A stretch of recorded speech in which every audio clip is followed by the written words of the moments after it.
My name is Zina, and this is not just a story, it's my truth in the village of Omwezi, where red dust danced in the wind and people greeted each other with warmth.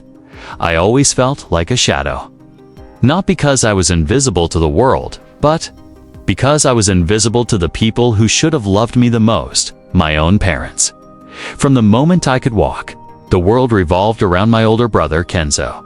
He was the golden child, tall, charming, ambitious, and loud. Everything he touched was praised. Every word he spoke was gold. And I was the quiet one. The girl who helped in the kitchen. The one who cleaned up after Kenzo's birthday parties. The one who didn't matter. Our parents, Mama Beatrice and Papa Gora, showered him with everything. Brand new clothes, fancy shoes, expensive private school. They bragged about his grades, even when he barely passed. Me?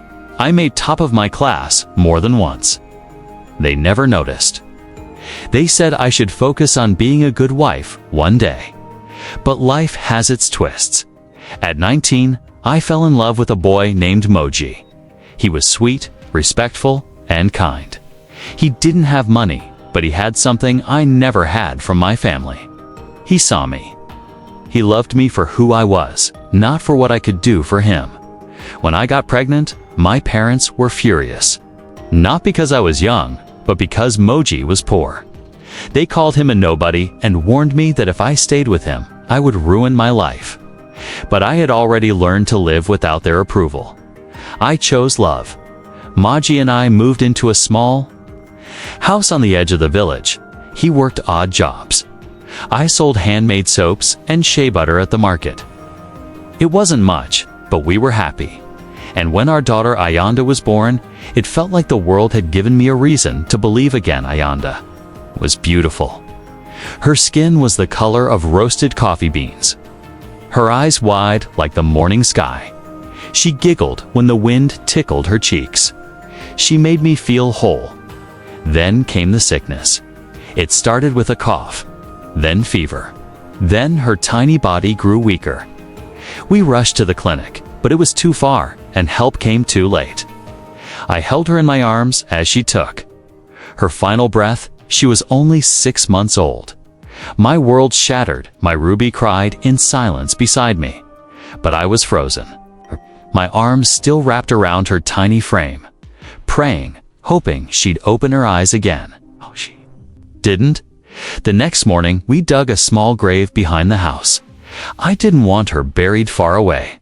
I wanted to be close to her, to talk to her, to sit beside her when the nights became too heavy. I sent word to my parents, please come. I begged through tears on the phone. I don't need anything, just come. Say goodbye to your granddaughter. Mama was quiet. Then she said something I'll never forget. We can't come, Zina.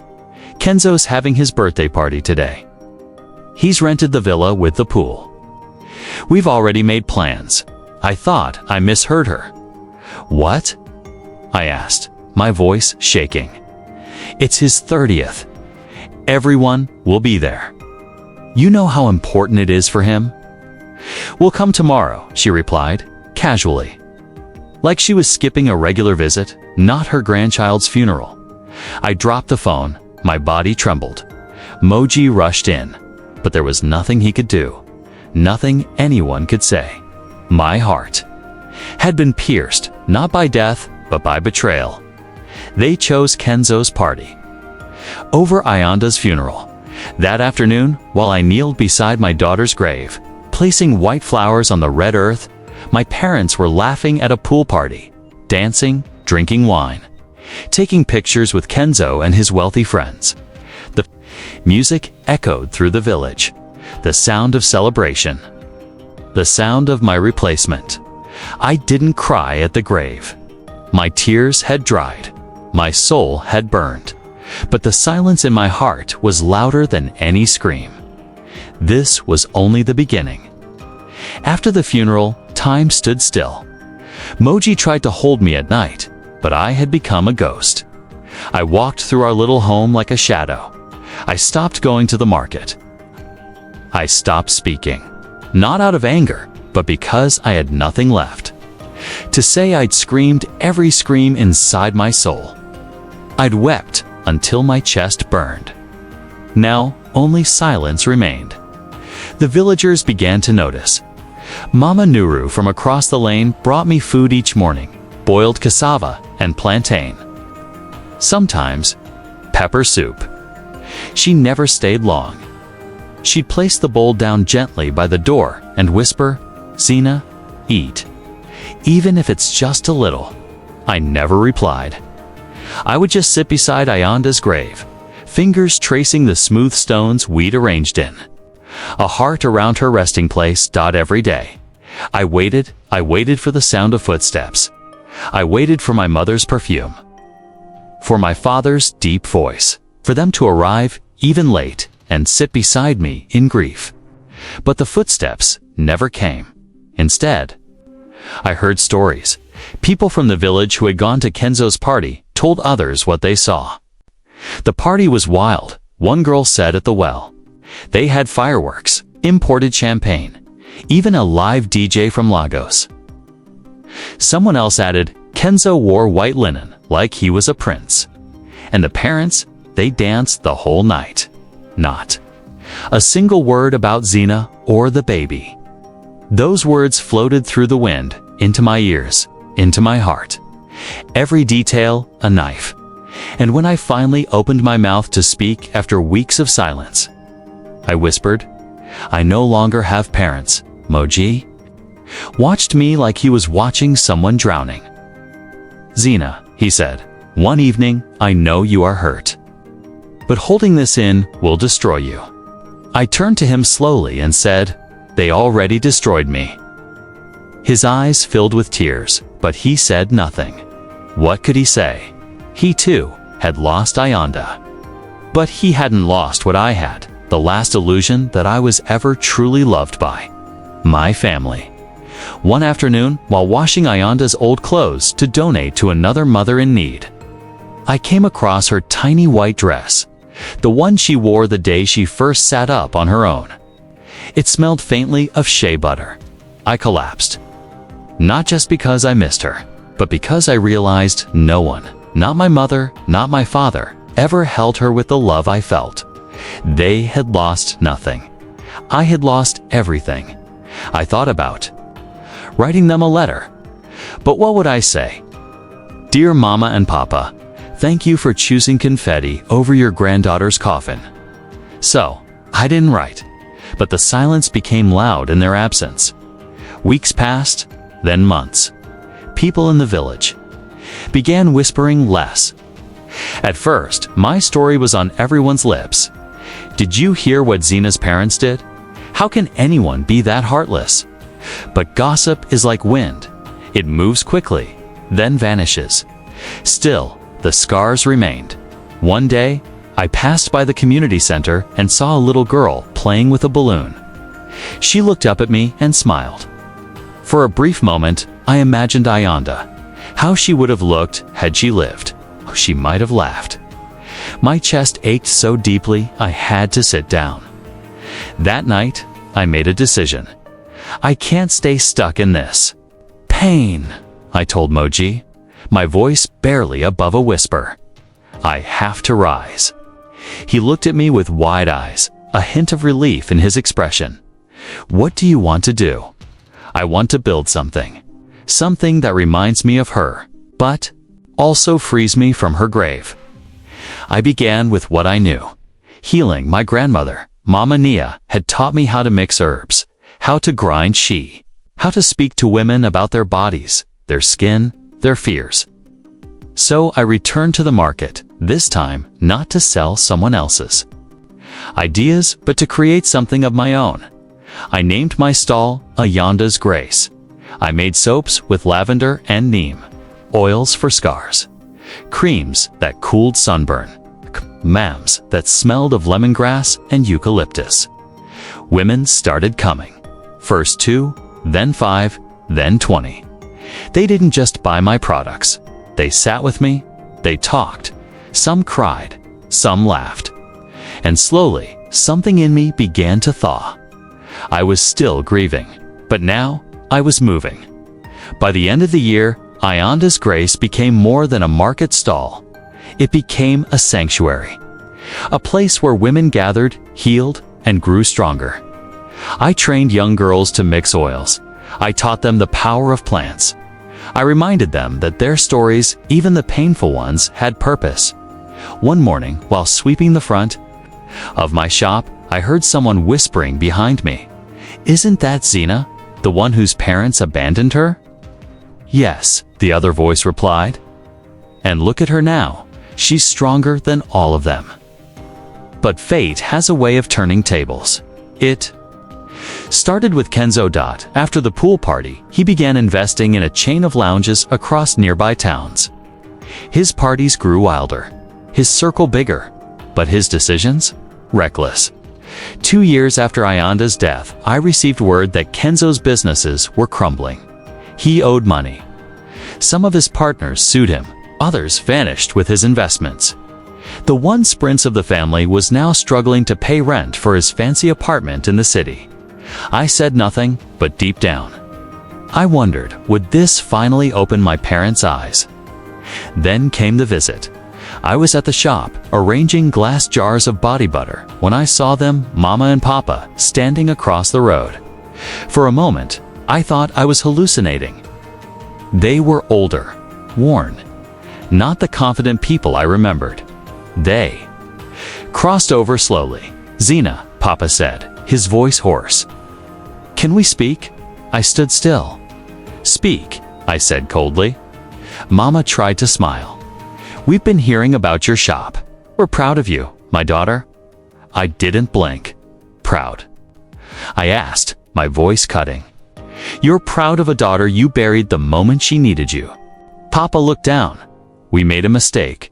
Zena, a mistake," I repeated. "You danced at a party while I buried my baby." Mama's eyes welled with tears. "Please, we were wrong. We were so wrong. Kenzo begged us to come. He said it was important. We didn't know. We didn't realize." "You didn't want to know," I said, "because knowing would meant choosing between your pride and your child, and you chose pride." They stood in silence. Then Mama did something I never expected. She dropped to her knees. Right there, in front of my shop. "I am sorry," she whispered, voice trembling. "Please forgive us. We lost everything, and now we've lost you too." Behind them, a small group of women watched, and for the first time in my life, I did not cry. I did not tremble. I stood like a mountain. Because grief had forged me into something stronger. I looked down at them. "You didn't lose me," I said. "You gave me away the day you chose celebration over sorrow." Then I turned and walked back into the shop. Behind me, I heard nothing. No footsteps. No protests. Only the quiet sound of regret settling in the air. That night, I sat beside Ayanda's grave. I lit a candle. I placed a flower. I whispered, "They finally came, baby, but not for you, for what they lost." And I didn't give them what they wanted. The wind rustled the leaves above me like a gentle applause. I was no longer the forgotten daughter. I was Zena, the woman who rose from the grave of betrayal, carrying the grace of a child who lived too short but changed a life forever. Months passed after my parents' visit, and though they had knelt before me, their tears could not erase the scar. Some things, once broken, do not return to what they were. They become something else. I didn't hate them. I no longer even burned with anger. But I had learned not to expect anything from them. And in that space of low expectation, I had found peace. But peace, like everything in life, would soon be tested again, because Kenzo, the golden boy of the family, the favorite child who once stood in spotlights and selfies, was falling. And this time, there was no soft landing. The news first reached me through Nero's son, Timo. "Did you hear?" he asked one morning while I was laying out jars of body polish for the shop. "Kenzo was arrested in the city. fraud, fake investments. Some say he used borrowed money to start those clubs. I paused. The word arrested didn't shock me, but the word fraud did. You see, Kenzo wasn't just arrogant. He was clever, manipulative. He had charm that made people trust him. He could sell mud to a potter. And for years, he rode the wave of admiration. But even charm has an expiry date. By the afternoon, more whispers came in. He had lost 3 properties. His car was repossessed. His bank accounts frozen. The same friends who cheered at his pool party now ignored his calls. And when he called our parents, the ones who had once cheered loudest, they did what they always did when reality hit. Hard they came crawling to me. It was a Wednesday. I remember it because that was the day the village clinic received a delivery of herbs from my shop. And I was busy preparing an educational session for new mothers. I was in the middle of explaining how to use lemongrass for fever relief when my assistant whispered, "Zina, your father is outside. He looks worried." I stepped out into the sun and saw him pop agora, standing by the neem tree, hat in hand, sweat staining his shirt. "Zina," he said, his voice thin. "I need your help." I crossed my arms. "With what?" "It's Kenzo. He's in trouble. They want to keep him locked. The lawyers need fees. There's no one else." Thought? Maybe. I let him speak, though every word felt like it was dripping with irony. "You want me?" I said slowly. "The same daughter you didn't show up for to save your son." He looked ashamed. "I know how it sounds, but we're family." I laughed, bitter and dry. "No, we're not. I was family when I needed you. You were strangers. Now you're strangers who need something from me." He looked down. "If Ayanda were alive," I said, my voice steady, "you wouldn't even be here." That hit him. He nodded, defeated. "I just thought," he began. "I don't have a lawyer for Kenzo," I said coldly. "But tell him something for me. Tell him this is how it feels to be abandoned when you're at your lowest." Papa said nothing more. He simply turned and walked away, slower than he came. Days turned into weeks. Kenzo's story made it to the local papers. Young African entrepreneur facing multiple fraud charges, the headline read. Some said he had borrowed millions from silent investors, promising double returns only to spend it on luxury. Others claimed he never meant harm, just overestimated his vision. But none of it mattered to me, because when Ayanda died, no headline was written. No one cared. Now they wanted my sympathy. Meanwhile, Ayanda's grace continued to grow. People from nearby towns came to buy my products. A clinic in the city began ordering monthly packages. I hired 3 full-time women and trained them in processing and packaging. My shop became more than a business. It was a beacon. One morning, a journalist from a women's magazine came to interview me. "Zina," she said, clicking her pen, "your story is incredible. From heartbreak to healing, you've become a symbol of female resilience. What kept you going?" I smiled gently. "My daughter," I replied. "Even in death, she gave me something no one else ever could. Purpose." That article went viral. They called me the mother who rose from ashes. And while my name was being shared, Kenzo's was being buried. Then one morning, a letter arrived, no name on the front. Just my name, Zina, in messy, uneven writing. I opened it. It was from Kenzo. The words were shaky, ink smudged in some places. "Zina, I don't know how to say this. I was proud once, too proud, too blind. I didn't just fail in business. I failed you. I mocked your pain. I made myself the center of everything, even when Ayanda died. I told myself it was just a party, but now I see. I see what I've done. I'm not asking you to fix me. I know I'm broken. But if you ever speak to our parents again, tell them I'm sorry. And if you ever remember me, please remember me not as the brother who partied, but as the one who finally saw the grave he never visited. Kenzo Wee folded the letter. For the first time in years, I wept for him. Not out of pity, but because I knew what it meant to finally see when it's too late. A few days later, Mama came again. This time, she looked thinner, hollowed by grief of a different kind, the slow grief of watching your favorite fall and realizing you helped him crash. "We've sold the house," she said, sitting across from me. I blinked. "The big one?" She nodded. "We can't afford it anymore. We're moving to my sister's. Gora's job is gone, and Kenzo's bail was denied." I said nothing. She looked at my hands, hands that now shaped a business, held communities, taught healing hands she once ignored. "You're the strongest of all of us," she whispered. "I see it now." I met her eyes. "You saw it too late." She nodded. "I want to visit Ayanda's grave," she said softly. For the first time, I agreed. We walked to the back of my home. The grave was as I'd kept it clean. Fresh flowers. A small carved wooden sign with her name. Mama knelt. She placed her forehead on the earth. She whispered things I couldn't hear. When she stood, her eyes were red. "I lost more than I ever knew," she said. Then she walked away. That night, Moji held my hand as we watched the sun set. "You've changed them," he said. "No," I replied. "Life changed them.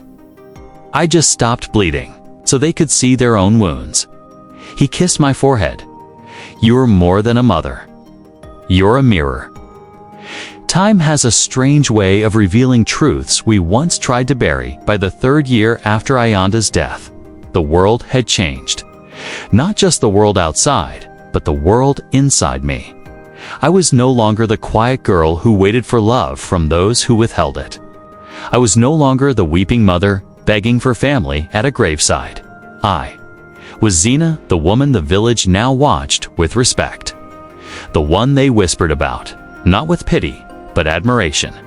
And yet, deep within me, there remained a hollow echo. A part of me still unsure if healing meant letting go or simply learning to carry the wound with grace. The changes in my family were undeniable. Kenzo remained in legal battles. His reputation was beyond repair. People who once flocked to him now avoided his name like a curse. Mama and Papa, now stripped of wealth and position, had been humbled by life in a way only suffering could deliver. They came to me often, not to beg, but to listen. Sometimes Papa would sit quietly outside my shop while I worked, just to be near me.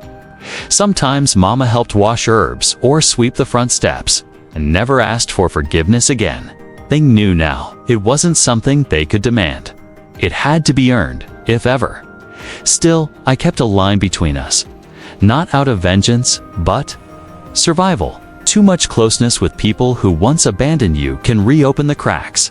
But fate, once again, had plans for me.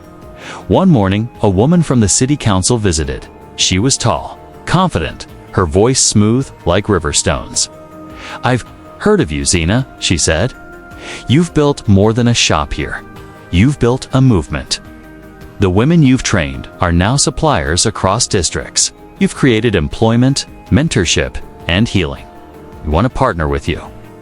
I was stunned, she explained. A new regional program for empowering rural women, a state-funded grant that would help expand businesses like mine. They wanted me to lead it, not just run my shop, but open a center. A full center for women's healing, skills training, and business incubation. A legacy. For a moment, I felt Ayanda's spirit in the breeze. She was still giving. Even now. The center launched 6 months later. We called it the Ayanda House, a clay brick compound surrounded by gardens. Painted in warm earth tones with solar lights that glowed softly at night. Inside were training halls, production rooms, and a small nursery where mothers could leave their babies while they worked. The opening ceremony drew the entire village and people from neighboring towns. I stood before them wearing a white, flowing gown, my hair braided and crowned with gold thread. I was no longer the forgotten daughter. I was the heartbeat of this place. Mama and Papa sat at the back. When I spoke, I did not speak of betrayal. I spoke of rebirth, of turning pain into purpose, of how the soil that once buried my child now grew healing for many. And when the crowd rose to clap, I saw Papa weep into his hands. Mama simply stared at me, not as a daughter, but as something else. A leader. But life has its way of testing our growth, even when we feel we've conquered our past. One evening, just after the center had opened, a messenger arrived at my door. "It's Kenzo," he said. "He's sick." I froze. "He's in a hospital in the city." "Liver failure? He's asking for you." Moji stood behind me, quiet as stone. "He has no one else," the messenger added. "Your parents have no money to bring him home." I closed the door slowly and walked to Ayanda's grave. I sat in the dirt in silence. 1,000 emotions swirled inside me: anger, sorrow, confusion. But more than anything, compassion, not because Kenzo deserved it, but because I had learned that pain doesn't need permission to transform. I traveled to the city the next morning. The hospital was cold and smelled like disinfectant. I found Kenzo in a small room, his body thin, face sunken, eyes tired. When he saw me, tried to sit up. "Zena," he whispered. I pulled a chair close and sat without speaking. He reached out a trembling hand. "I don't deserve you," Kay said. I nodded. "You don't." He looked down, defeated. "But you're still my brother," I continued. "And though I may never forget what you did, I won't watch you die alone." His eyes filled with tears. I stayed 2 nights. I brought him food. I cleaned his bed sheets. I played him music from our childhood. He cried often. He asked about Ayanda. I told him stories, not to punish him, but to remind him of the life he never cared to know. On the 3rd day, I signed his release form. He was well enough to return to the village. We came home together.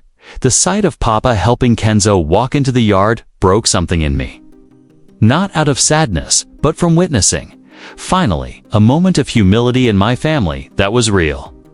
The days that followed were quiet. Kenzo never returned to his old ways. He became a teacher at the center, guiding young men on financial literacy, warning them about the traps of fast wealth and ego. His body remained weak, but his mind was sharp. He spoke often to the boys who once idolized him, now humbled by his fall.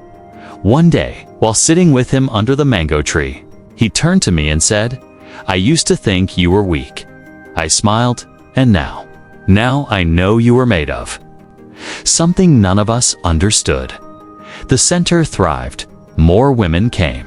More partnerships grew. My name spread not just as a healer, but as a builder of people.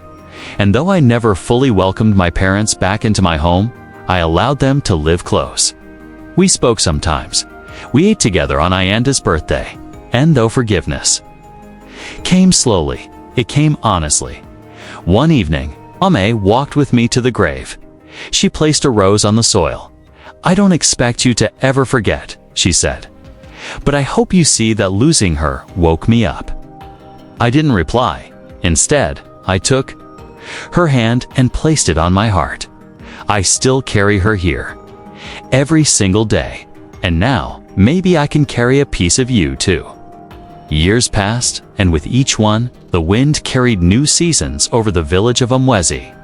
Rain that softened the earth, sun that dried old wounds, and time that reshaped everything. I often walked through the gardens of Ayanda House at dawn, barefoot, letting the dew kiss my skin. It had become my ritual, a way to remind myself that no matter how much we lose, there's always something left to feel, something left to become.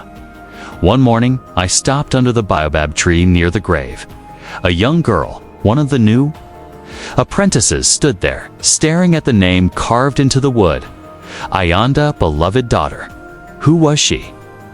The girl asked. My daughter, I said gently. She only lived 6 months. The girl looked up at me, eyes wide. She must have been special. She was, I replied. She still is. Everything you see here is because of her. The girl nodded slowly, then smiled. I want to be like her. I want to leave something behind. I placed my hand on her shoulder. You already are. Every time you heal, you leave light behind. Kenzo's condition worsened by his 6th year back in the village. He no longer taught classes. His body had grown frail again, but his spirit, strangely, had found peace. He spent his days painting under the tree near his house. Mostly skies, sometimes rivers. But always with colors I had never known him to love before. Soft ones. Healing ones. One evening he called for me. He was lying on a mat, eyes half closed, his hand resting on an unfinished canvas. Zina, he said, weakly. I want to say thank you, not just for taking me in, but for showing me what a true life looks like. You don't have to thank me, I said. Yes, I do, he replied. Because you could have left me where I left you, in pain. But you chose to rise. A week later, he passed in his sleep. The village came to his funeral, not because he was the golden boy, but because he had changed. Because his fall had taught others to be real, to be humble. To listen, and for the first time since Ayanda's death, I cried at a burial. Not out of anger, but because I had forgiven him fully. I planted a tree beside Ayanda's grave, a flame tree.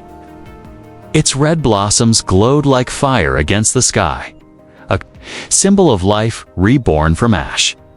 Under it, I placed 2 stone benches, one with her name, one with mine. The center became a national model.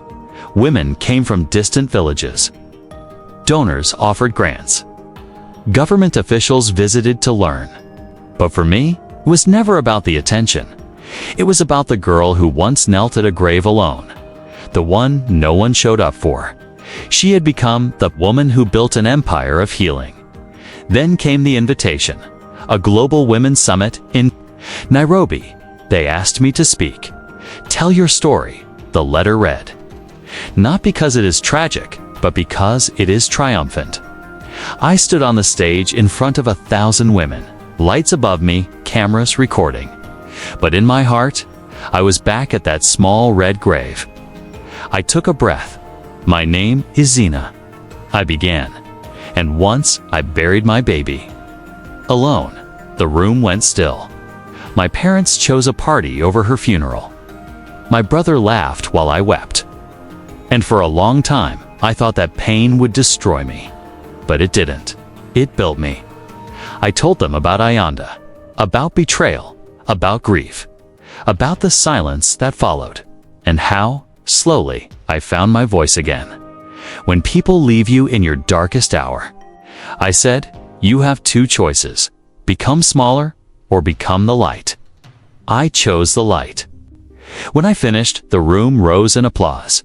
And in that moment, I knew Ayanda's name would never be forgotten. Back home, life settled like dust after a storm. Mama still visited the grave weekly. Papa spent his time fishing. He no longer spoke much. But when he did, it was always with gentleness, the kind I never saw growing up. And I continued to walk barefoot at dawn, whispering to Ayanda as if she were beside me one morning. A journalist asked, "What is the moral of your story?" I looked out at the rising sun. "That some betrayals don't break you," I said. "They build you into someone your betrayers will one day kneel before." She nodded, scribbling it down. But I whispered to myself the second part.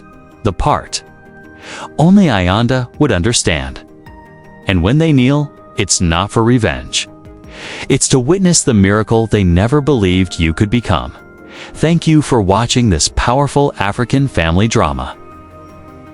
If this story moved you, inspired you, or gave you hope, please like, comment, and subscribe. We share stories of betrayal, strength, and healing, because sometimes the deepest pain becomes the strongest foundation. Until next time, stay strong and never forget your light.